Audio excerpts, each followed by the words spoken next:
El siguiente video es para expresar cómo sería un sistema de ecuaciones para un proceso de enfriamiento por un sistema de aletas. Iniciaré explicando el sistema de aletas, que consiste de manera simplificada en tres rectángulos, uno rojo que estaría tocando la superficie de generación de calor y dos amarillos que estarían disipando este calor gracias a un flujo de aire que se expresa con las flechas azules. Muy bien, en el rectángulo en el sistema de en medio podemos ver que se simplificó en dos rectángulos, uno rojo, que sería todavía el que está conectado a la fuente de generación, y uno solo amarillo, que es el que está disipando todo el calor.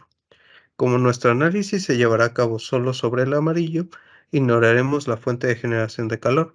Y de igual manera, como se expresa ya en la última imagen del lado derecho, se está perdiendo también calor gracias a Q, que sería nuestro flujo de aire y que está expresado en las dos áreas, por eso se multiplicará por 2. Para empezar, tenemos esta ecuación de variación en la que tenemos involucrados una densidad, una capacidad calorífica, la presión constante y una diferencial de temperaturas respecto al tiempo que está igualado a menos las densidades de flujo de calor, que serían Qx, Qy y Qz respectivamente, respecto a el componente en el que se estarían moviendo y aparte un término de una generación de calor. Entonces tenemos estas hipótesis que como es un estado estacionario, cualquier variable respecto al tiempo será cero. No tenemos una generación de calor, por lo que también esta será cero. Y no tenemos densidades de flujo de calor en las componentes X y Y, por lo que estas también se igualarán a cero. Y tenemos que tener en claro que nuestro calor se está disipando en la componente Z, por lo que esta no podrá valer cero. Simplificando todo esto, tenemos que 0 es igual a menos la derivada de la densidad de flujo de calor respecto a Z, menos el 2Q, que como mencionaba anteriormente, es por la ley de enfriamiento de Newton, que tenemos en dos caras. Entonces, sustituyendo esta Q, tenemos que sería el H por el delta T, que sería la diferencia de temperaturas, multiplicado por el 2. Todo esto entre una parte del área, que sería la altura de la aleta. Entonces, despejando aquí el término de la derivada, lo pasamos del otro lado y nos queda que la derivada de la densidad de flujo de calor respecto a Z es igual a menos H sobre B, simplificando los dos, menos una temperatura ambiente.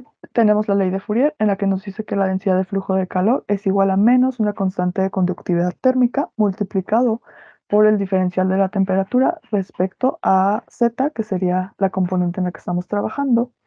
Y sustituyendo en la ecuación anterior, obtenemos que la derivada respecto a Z de menos esta constante por la derivada de la temperatura respecto a Z es igual a menos H sobre B por la diferencia de temperaturas.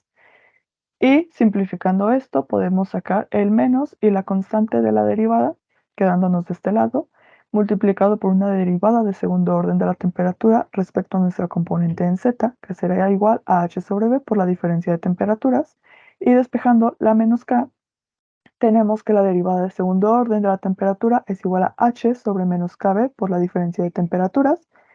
Y en este caso metemos este signo a las temperaturas, lo multiplicamos por lo que nos cambiarían de lugar a temperatura menos la temperatura del ambiente. Bueno, aquí nos quedaría la derivada de segundo orden, que podemos expresarla de esta forma, separándola en dos componentes. Muy bien, posteriormente utilizaremos valores adimensionales para reducir todos estos términos y lo haremos un poco por separado. Primero tenemos a θ, que sería igual a la temperatura menos la temperatura A sobre una TW menos la temperatura A. De aquí podemos despejar la temperatura, que sería igual a θ multiplicado por TW menos TA más una TA. La otra variable dimensional sería z griega, la cual sería igual a z sobre L, que sería la longitud de nuestras dos aletas.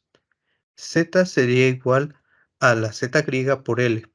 Y por último, nuestra última variable dimensional sería n, que es igual a la raíz cuadrada de L al cuadrado por H sobre K por B.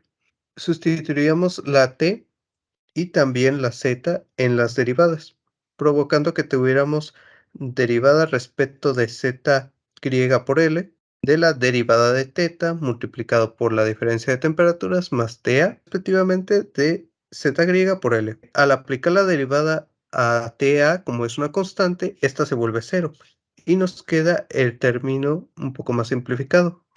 De igual manera, vamos a sacar las L's que son constantes en las partes de abajo.